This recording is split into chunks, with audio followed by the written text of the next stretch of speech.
Bloomberg Audio Studios. Podcasts, radio, news. You're listening to the Bloomberg Balance of Power podcast. Catch us live weekdays at noon and 5 p.m. Eastern on Apple CarPlay and Android Auto with the Bloomberg Business app. Listen on demand wherever you get your podcasts or watch us live on YouTube. Today, it is about the visit, as you just heard live on Bloomberg, the visit from the president of Poland. They're retiring for a bit of lunch now in the cabinet room. The president at one point was asked about whether he was going to go out to a restaurant to, I guess, kind of show how safe things are around here. And he made the case that the food's pretty good at the White House.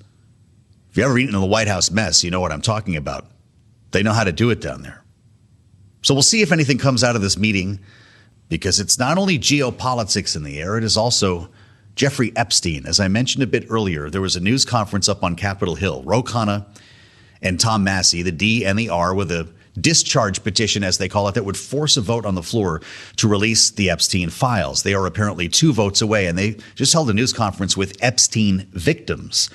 There's more where this came from as well. The documents are starting to be released. 33,000 files from the GOP leadership. This is coming from the Oversight Committee. 97% of them, we understand, were already in the public domain. Robert Garcia, Democrat from California, says, quote, "There is no mention of any client list." He's the ranking member, the top Democrat on the Oversight Committee. As you just heard, the president was asked about it. Quote, "It's really a Democrat hoax. I know no matter what you do, it's going to keep on going," referring to this never-ending saga about the Epstein files. Laura Davison was watching and listening along with us, our deputy bureau chief here in Washington, with us now at the desk in the nation's capital. It's great to see you. I suspect he'd like to end that conversation as quickly as possible. We covered a lot of topics.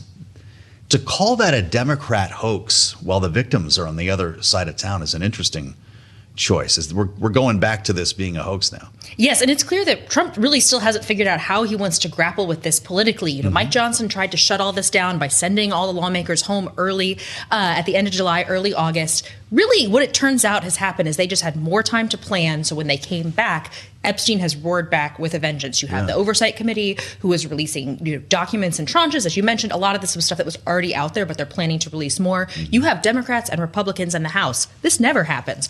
Working together, holding joint press conferences, bringing up these privilege resolutions, basically something to force a vote on releasing more documents.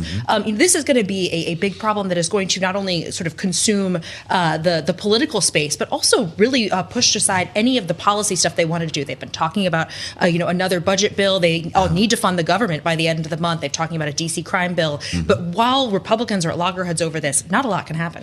Interesting that there were only 2 votes away. So this really could happen. But then it would presumably have to pass the Senate and be signed by the president. Are we going a little too far with this whole idea?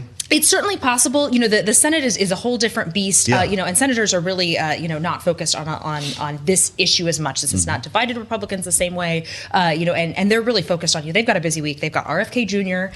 In tomorrow after all of the kerfuffle at the CDC last week, plus Stephen Myron. They've got to confirm him for the Fed chair. We're going to be talking with Elizabeth Warren on the late edition, who's gearing up right now for that hearing with Stephen Myron. We can digress for just a moment on this. After what's been taking place with the Federal Reserve, with Lisa Cook, how chippy is this hearing going to be? This is going to be wild.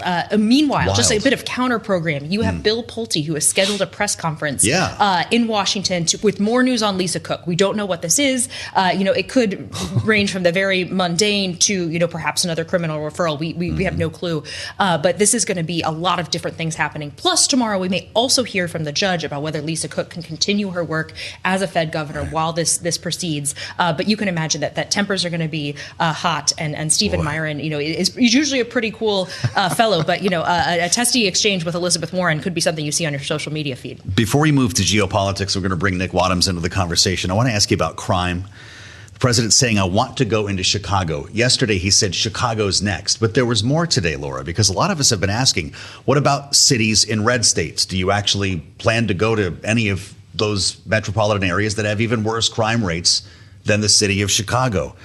He said, do we go to Chicago or do we go to a place like New Orleans where we have a great governor, Jeff Landry, who wants us to come in and straighten out a very nice section of this country? Is that actually being talked about right now? Is Chicago not a sure thing? And does the White House want to move into a red state to make a point?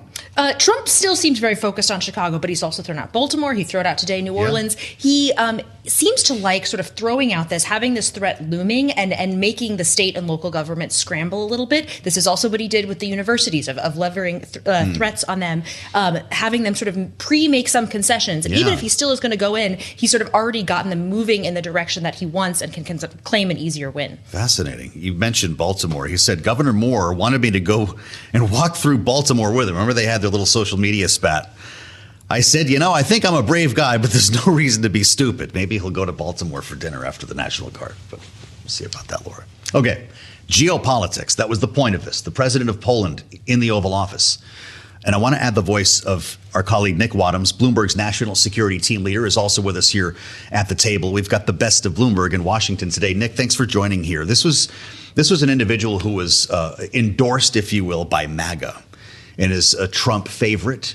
What we just heard in the Oval Office, kind of interesting with regard to Russia.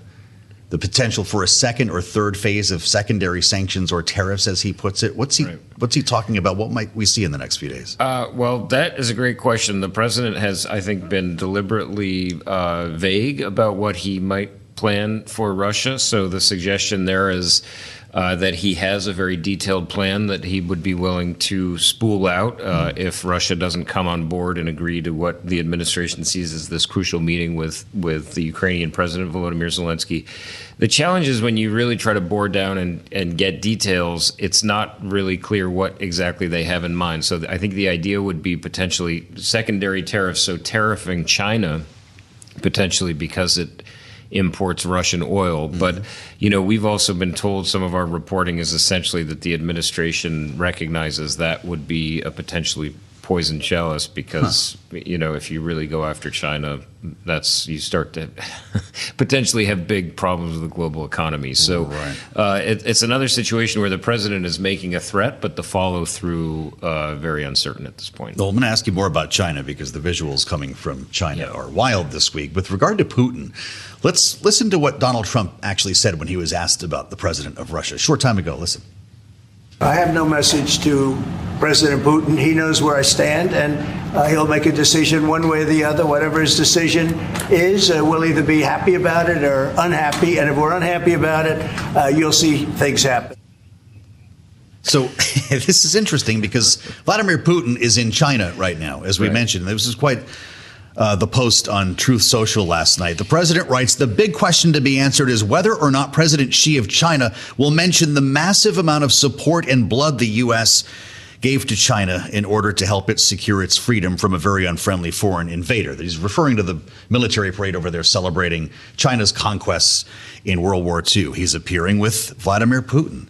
And he writes, may President Xi and the wonderful people of China have a great and lasting day of celebration. Please give my warmest regards to Vladimir Putin and Kim Jong Un, who's also there, as you conspire against the United States of America. What was he thinking when he wrote that? He was just with Vladimir Putin. I mean, that's a great question. I think what you're seeing here is the president essentially trying to deflect. I mean, listen, when you see those three leaders meeting together in Beijing, in some ways, it makes me think that this amounts to a real, in some ways, failure of what we have seen of U.S. policy in the last several years. I mean, ever since the Ukraine war started, the Biden administration plan was to try to split Russia and China away from each other. So they imposed sanctions. They issued toughly worded statements. They tried to shine a spotlight and reveal a lot of the intelligence that showed China was not directly putting its own weapons on the battlefield in Ukraine, but certainly helping Russia and keeping Russia close. And they really tried to split them apart. Now you see this very warm meeting. Russia and China appear closer and closer than they have in a long time. And what is President Trump is essentially relegated to the sidelines on this. I mean, it's exactly the kind of image that he was asked about this. Are you bothered by this meeting? And he said, no, sort of go ahead. So you sort of see him. It almost feels like damage control. Yeah, it was quite the lineup, Laura, to see these three. This was, of course, the day after Prime Minister Modi was with President Xi, and they were hugging, shaking hands, laughing.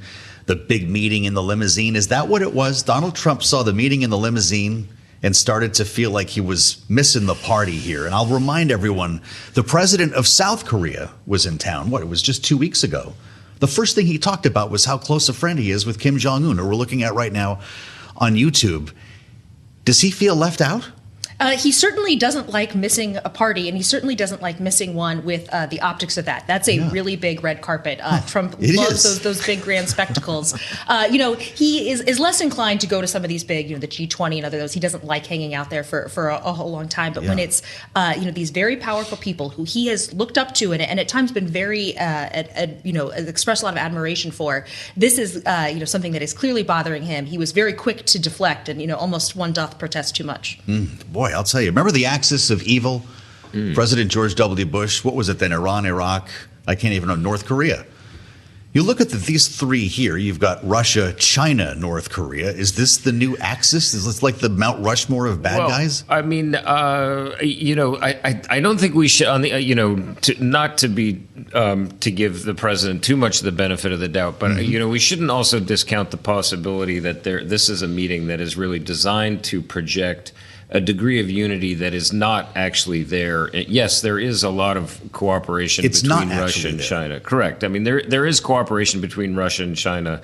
There is North Korea is largely supported by both of those countries too, but China knows, its trade relationship with the United States is far more valuable to it than the sort of the geopolitical alliance it gets with Russia. I mean, when you really get down to brass tacks, dollars and cents, China understands how deep its interdependence is with the United States. So, I don't think you can also discount the possibility that they're doing this precisely as a jab a little bit against President Donald Trump. He's tried to make it look like there's a lot of division between these countries, so they get together, they do a meeting, they shake hands. But what actually comes of it? Yes, there may be some deepening ties between Russia and China over Ukraine. North Korea has been involved to some degree in the Ukraine war, but beyond that, this is not a relationship that is in any way going to threaten the economic ties that U.S. has with China. A reality check, as usual, from Nick Wadhams.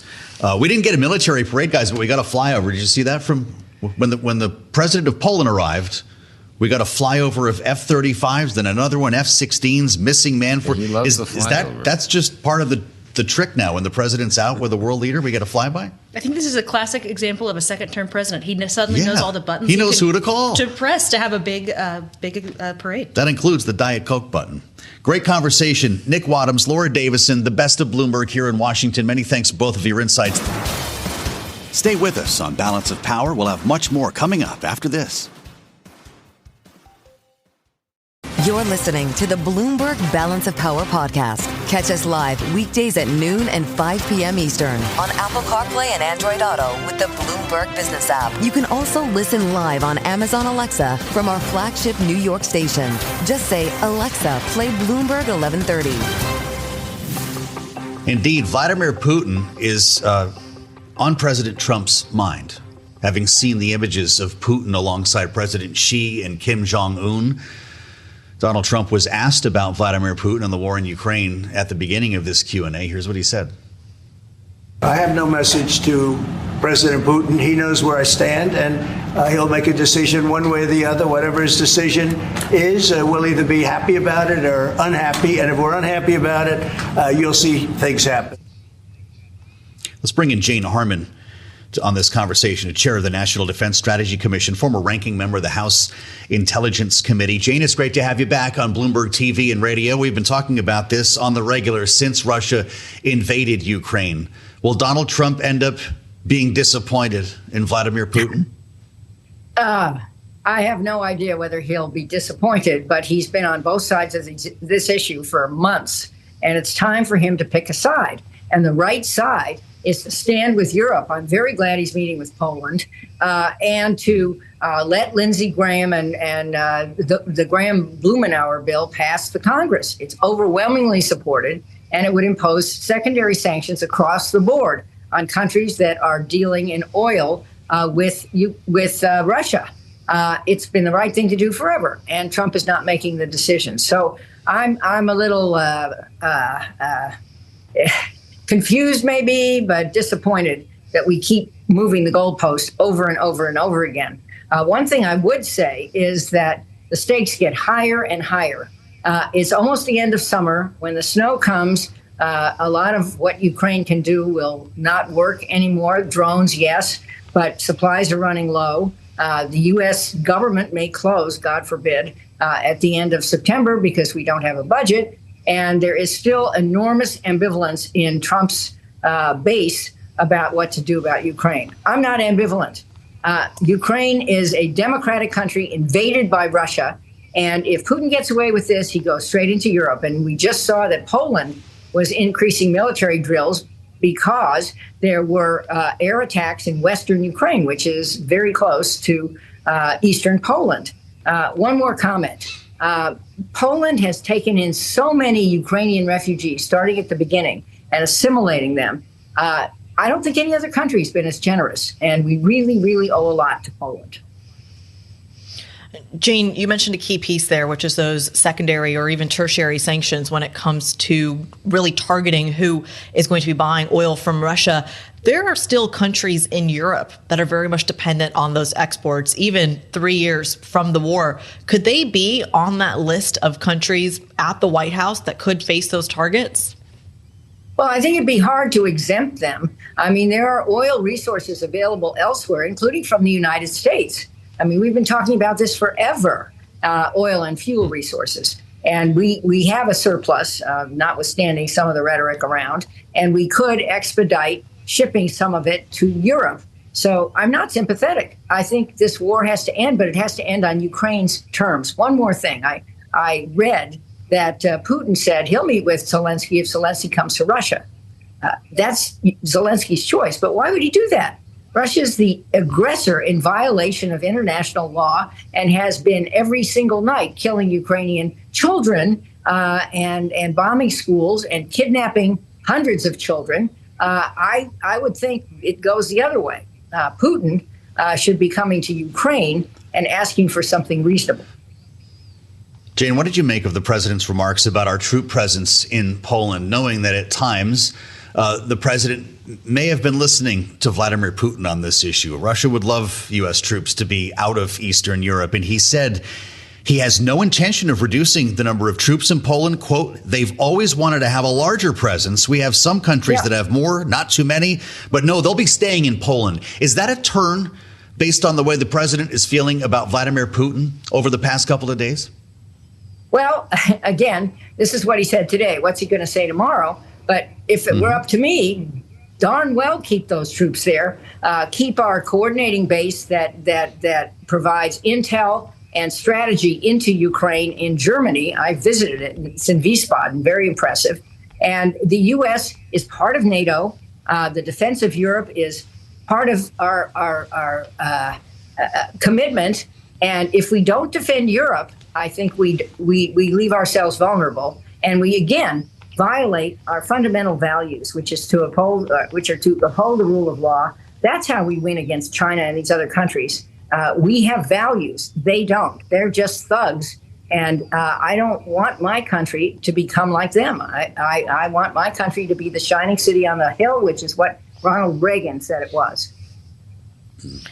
Jane, the world's been digesting shocking images coming out of China, not only in terms of warm embraces with Vladimir Putin, Xi Jinping, Prime Minister Narendra Modi, among many, many other leaders, but also a very flashy military parade. I'm curious how you think that's being received here in the States. Does that almost justify a show of force, a show of strength here in the States? Well, again, my point is, renaming the Department of Defense of U.S. values and the U.S.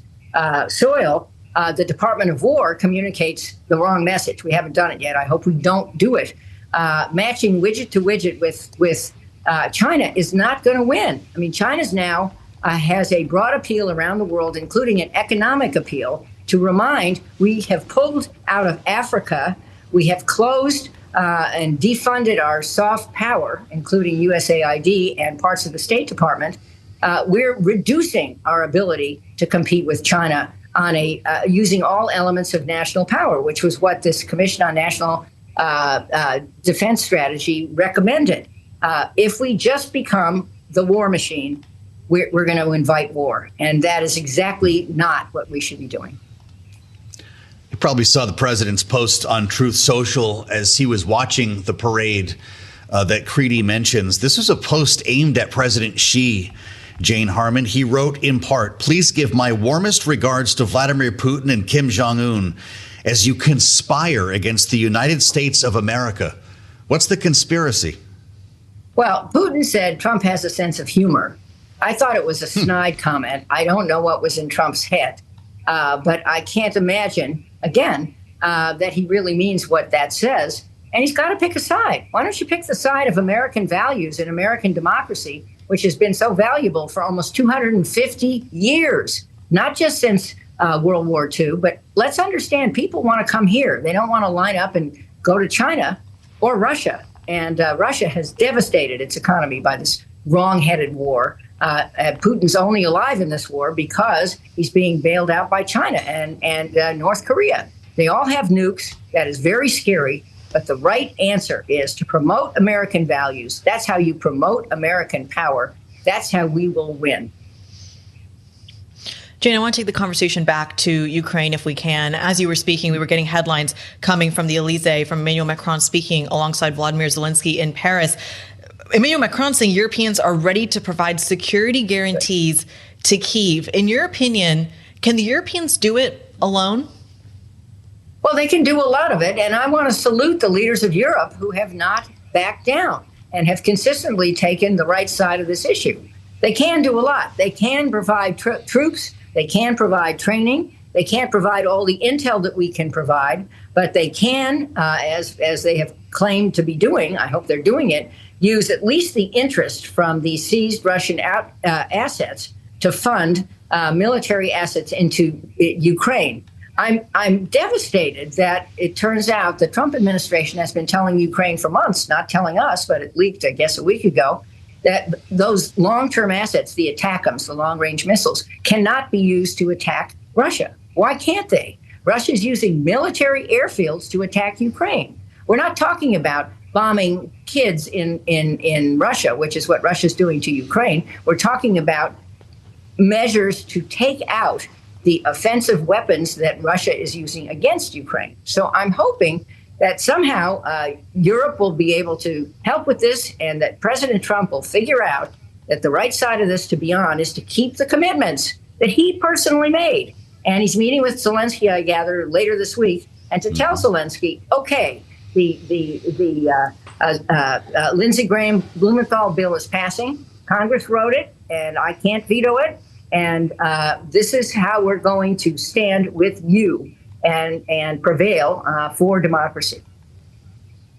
Jane, it's great to have you weigh in here. Jane Harmon, chair of the National Defense Strategy Commission. Thank you, as ever, for joining us on Bloomberg TV and radio. Stay with us on Balance of Power. We'll have much more coming up after this. You're listening to the Bloomberg Balance of Power podcast. Catch us live weekdays at noon and 5 p.m. Eastern on Apple CarPlay and Android Auto with the Bloomberg Business app. Listen on demand wherever you get your podcasts or watch us live on YouTube. I'm Joe Mathieu in Washington alongside Kriti Gupta. Thanks for being with us here on Balance of Power on Bloomberg TV and radio. You might have heard President Trump asked about Jeffrey Epstein earlier. It's not only because that is an obsession here in Washington, D.C. The story did advance a bit over the past 24 hours with a petition, a discharge petition, as it's called, filed by a Democrat and Republican, Ro Khanna, the Democrat, Tom Massey, the Republican, to force a vote on releasing the Epstein files. That legislation, that piece of paper was filed yesterday. Today, some 33,000 Epstein files, most of them not new, were released, made public by the Oversight Committee, Republican-controlled in the House. And a news conference was held a short time ago, late morning, with victims of Jeffrey Epstein. And the aforementioned Representative Tom Massey was there. Listen. The Speaker of the House just offered a fig leaf to my colleagues. They're going to vote on a non-binding resolution today that does absolutely nothing. They're allowing the DOJ to curate all of the information that the DOJ is giving them. If you've looked at the pages they've released so far, they're heavily redacted. Some pages are entirely redacted. And 97% of this is already in the public domain. 97%. Kriti Gupta. People are waiting for a client list or something. Even in 33,000 pages, they still don't have it. Yeah, and the victim saying that maybe they'll put together their own client list as some sort of solution to really reveal it. Really interesting development today as they were taking questions. To be fair, Speaker Johnson did talk about this just yesterday. Here's what the Speaker of the House had to say. I think we follow the truth where it leads. I think that's the responsibility of Congress. I think we owe that to the victims. And if there are further prosecutions, they need to be brought. No stone unturned. I mean, that's the commitment, and it's bipartisan. And I'm heartened that members of Congress are willing to work together on that. So, and look, I will say this again. I'm going to emphasize this is full participation of the administration and the White House. The president has the same desire, so long as we're protecting the innocent victims. President Trump was asked about this in his news conference a bit earlier in the Oval Office. He said, quote, "It's really a Democrat hoax. I know that no matter what you do, it's going to keep going." A little bit different tone than we've heard from him in the past, and that's where we start with our political panel. Bloomberg Politics contributors Rick Davis and Jeannie Shanzano are with us. Rick is our Republican strategist and partner at Stone Court Capital. Jeannie is Democracy Visiting Fellow at Harvard Kennedy School's Ash Center, our Democratic analyst. Jeannie, this is an interesting moment. A Democrat hoax. We've heard those words from President Trump before, but not in the past couple of weeks, as most Republicans have at least given lip service to making these files public. What do you make of his reaction? It's astonishing because just moments earlier, I watched the press conference that you were all just talking about with these victims, some of whom had been trafficked, abused, raped, sexually assaulted at age 14, 15, 16, their entire lives and their family lives devastated. They stood up there and told these stories and asked the Congress to release these redacted Epstein files. And one of them even said in response to a question, "Mr. President, if you think this is a hoax, come down here and meet me at the Capitol. We are real people." And he has the audacity just moments later to say this is a Democrat hoax, which is language he's only started using in the last few months, because when he was out of office, he was saying, release the files. Let's see how the swamp that is Washington, D.C. and wealthy men have been abusing people. It's his MAGA base that has been calling for this. But once he got into office, he changed his tune. And I'm not sure he's going to be able to get out of this. And by the way, another really astonishing part of this is reports that the White House has been saying that any member of the GOP who votes for this discharge position, they will see it as a hostile act against the president and the White House. That's astonishing language and quite apart from anything the president said when he wasn't in office. Rick, weigh in here. I mean, as Jeannie just pointed out, this is becoming or emerging, dare I say, is already a very significant wedge between certain members of the House GOP and, of course, the White House. How sustainable is that wedge? You know, look, I mean, the president has won virtually every battle it's taken to the House of Representatives. These guys have caved like a house of cards over and over and over. They go out and they say, hey, we're not going to vote for another penny of deficit. Boom, they vote for trillions in new deficit. These are just examples of the president getting on the phone and working these guys.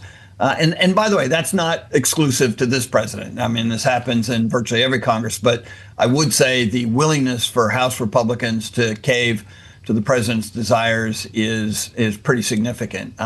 There are 4 votes right now on the Republican side joining what we think would be 212 votes for the Democratic side to be within 2 votes of having a discharge petition force the House of Representatives to vote. And of course, that's the trickiest vote, is to actually get it on the floor. And there has been some evidence that these threats by both the speaker and the president have started to take its toll on people who otherwise would want to see and have said, like Jeannie said, for years, show us all the records, give us the lists. And they're now, I think, getting cold feet. So this could be one of the big sort of promises to how to deal with the Epstein case, but it may fall flat on its face here in just the next couple of days. Democrats are finding some interesting ways to get to this. A report in the Washington Post, Jeannie, Senator Ron Wyden says the Secretary of the Treasury, Scott Bessent, is withholding key information that could help to illuminate the finances of Jeffrey Epstein. Directly, he said Bessent is, quote, directly responsible for the decision to withhold the Epstein files from Congress. Will your party find new ways outside of a discharge petition to bring these public? I think that the Democrats and I think Republicans, because remember, this has long been a call from the Republican side. It is the MAGA base that has been calling for this, and Democrats have certainly jumped on board with that. But I think regardless of what happens with this petition, it will go forward. And it's so fascinating, Joe, that you mentioned this about the Treasury Secretary, because one of the things we heard from the victims and their attorneys was the complicity along the way, not just of Epstein and Maxwell in terms of the initial perpetrators, but how they have been victimized over and over again in this process by the people who run our law enforcement officials, attorneys generals, and the like. And that includes some of the big financial houses in our country that they said had been, and you know, we don't have all this information, had been allowing, as they put it, Epstein to pull enormous amounts of money and to pay these young women in cash and turned a blind eye. And that's why we saw some of the, they had been able to recoup some of that. So there is a lot of complicity to go on here. And the economics, the financial end of this is very, very real. And I suspect, if, as Pretty was talking about, they do put together a list and at some point that is released, we may see names among that, not just perpetrators, but people who covered up in some of these crimes. Certainly a critical and heartbreaking issue. Rick, put a little bit of this into context for us when it comes to some of the other issues that are maybe plaguing Washington at the moment. Talk to us about how some of these kind of developments on these Epstein files, how people could potentially vote when it comes to this discharge petition, if it's put to the floor. Does that bleed into some of these other talks when it comes to shutdown fears, when it comes to other pieces of legislation? Pretty, you nailed it. This is a real distraction to the leadership in both the House and Senate. They have a lot of work to get done in order to be able to fund the government by the 30th of September. And there seems to be no real public process that's taking place right now to do that. Normally, you have a four corners meeting. The leaders of the Republican and Democratic Party in both the Senate and the House get together and start working on, you know, what the numbers are going to look like, what are the process going to be, because it takes time to work both through the Senate and the House to get, if in this case, a continuing resolution done before the end of this month. And this is taking up a lot of bandwidth, as we've seen today. The entire Hill has been abuzz with press conferences and threats to vote and meetings in the basement of the Capitol, you know, with the Republican caucus. And none of this is getting done toward actually fixing the budget pressure that we're under, you know, by the end of the month. So, yes, there's no end to this in sight, that being the Epstein file. But there is a burning deadline for the government to fund itself. And that seems to not be given the attention that it really deserves. The deadline that hits in 28 days, Jeannie, I believe that's 13 legislative days. And so it's going to have to be a CR. Obviously, we're not going to pass 12 budget bills between now and then. The question is, how long would the CR be? And granted, we're allowing for a potential shutdown. A lot of people think that might happen. But the White House is now talking about, at least according to reports today, a year-long CR. We touched on this yesterday. Would fund federal agencies until the first quarter of 2026. Can Donald Trump pull that off? Is that how this ends? They certainly would like to see that. And, you know, they've been talking about this. And you just mentioned there's been rumblings from the White House of a clean CR, and they would like it to go into 2026. Can he pull it off? I would be crazy to say he can't, because he's pulled off a lot legislatively already. The problem he has here is they really desperately need Senate Democrats. And so they're going to have to deal with Senate Democrats. And that is going to be the big question in my mind. will Senate Democrats deal with them? Because, of course, again, we're talking about the MAGA base with the Epstein files. It is the Democratic base when it comes to this CR. They are the ones who don't want Democrats dealing with Trump and the Republicans at all. Don't give them an inch. So that's going to be, I think, the big question. What do the Democrats do? And as Rick was saying, what does the leadership do? Rick, is Jeannie right there? Does Donald Trump, for lack of a better term, do they need the Democrats, or can Republicans do it alone when it comes to getting some sort of solution for the budget? Well, you need the Democrats in the Senate. You don't need them in the House. The House could do a party line vote, get all the Republicans to march down and vote on a continuing resolution with numbers that are generated just by Republicans. But in the Senate, you need cloture in order to take a budget bill to the floor. And that requires 60 votes, which means, you need a handful of Democrats to make up the difference. And that has been the sticking point. That's why people are worried about a government shutdown, because if the Democrats in the Senate don't feel like their concerns are being addressed in this continuing resolution or any future deals that they want to cut about rescission bills or future reconciliation bills that don't require their votes, then they could hold things up. And that's really where the action will be. Unlike usually these budget fights are taken down to the floor of the House, right now, the real sticking point for this could be getting that funding done by September 30th through the Senate. Well, Rick's talking about the math, which we cannot deny here when it comes to the House, Jeannie. But we did hear from Hakeem Jeffries on the messaging for Democrats leading up to a potential CR or shutdown. Here's what the Democratic leader in the House said. We're not going to find ourselves in a situation where Republicans at the 11th hour present a partisan spending bill that hurts everyday Americans, hurts children, hurts veterans, hurts seniors, and hurts the very people who this government should be helping.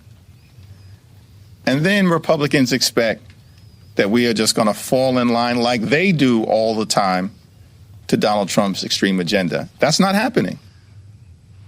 Well, he says it's not happening, Jeannie, but this could blow up in Democrats' faces pretty easily here, right? People aren't sitting at home talking about rescissions or the many things that have broken down trust between Democrats and Republicans on Capitol Hill. Is it a sure thing that the majority party in this case would be blamed for a shutdown? Nothing is sure. I wouldn't say that. But I do think there is more will at this point on the Democratic side, particularly in the base, to stand up against the GOP, particularly as the minority leader just mentioned, if in fact they are pushing for policies that don't take into account the interests of the poor, the working class, and other constituencies important to the Democrats. And so I do think that Democrats feel more emboldened after having gone along with Republicans last time under Schumer to push back. They could be on the losing side of that, by the way, and pay for it. But I think there's more fear in Democrats on the Hill today that, in fact, if they go in the other direction and they do work with the Trump administration and the GOP, and they do act in the way Schumer did last time, that they'll pay a bigger price, particularly in the midterm. So I think it's anybody's bet whether they are, in fact, ready to play ball. All right. Rick, what's more likely here at this point? An actual CR that keeps the government open, or a discharge petition that brings the release of the Epstein files? Well, I would say for sure the government's going to get funded at some point in time. I really don't think it's in either party's interest to see the government shut down. Republicans on their watch don't want it, and Democrats really don't win by having this. You're talking about the greatest demagogue of our time being in the White House. You would not want to be a Democrat thinking somehow you're going to win in an argument on this one with him.